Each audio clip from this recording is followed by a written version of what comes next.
Hej, det her det er Jonathan. Og det er det Erik. Og vi er Junk. Vi skal præsentere vores 2 nyeste Junk drinks i aften. De står her. Det er kakao Junk og citrus Junk.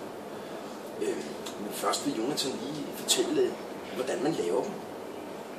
Det er, der er en meget vigtig ingrediens, en grundingrediens i begge to. Det er knust is. Almindelig is duer overhovedet ikke. Passer slet ikke ind til de her friske sommerdrinks. Knust is og masser af det. Det første er kakao Junk. Selvfølgelig en masse kakaomælk, økologisk Mathilde, meget vigtigt. En lille smule vaniljelikør, og så godt med kokosmælk. Den anden her er citrus. Meget friske sommerdrik her. Der er appelsinjuice, der er limejuice, der er citronsaft, så der er vodka og en lille smule bananlikør. Super frisk og super dejligt. Men I skal jo ikke tage vores ord for det, så vi har taget en testperson med. Kom frem, testperson. Nå, det er de her. Ja. Jeg skal smage på. Du kan jo starte med vores lækre kakao Junk. Det vil jeg da gøre. Den ser Måske også... kan du også tage nogle peanuts. Ja, nej, ellers tak. Jeg prøver bare den her. Ja, tak sådan.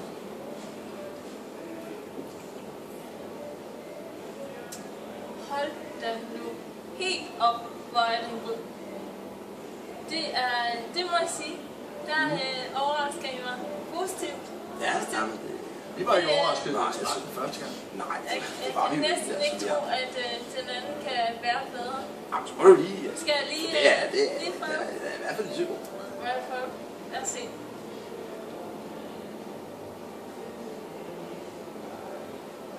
Wow.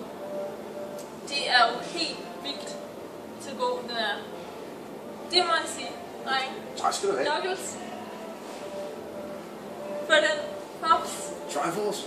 Hey. Triforce. Ja. Jeg går tilbage igen. Ja, tak skal du have. Tak for det. Det var sådan set det, vi skulle i dag, men se med næste gang, fordi der laver vi en demonstration af den helt oprindelige Junk, og så har vi en helt speciel gæst, som Jonathan lige vil introducere. Vi har nemlig helt eksklusivt fået en gæstesmager, som ikke vil kunne se drinksene, men vil kunne smage dem, og vi synes, det er lækkert. Selveste Stevie Wonder kommer forbi. Så se med næste gang, og hygge jer. Stay tuned.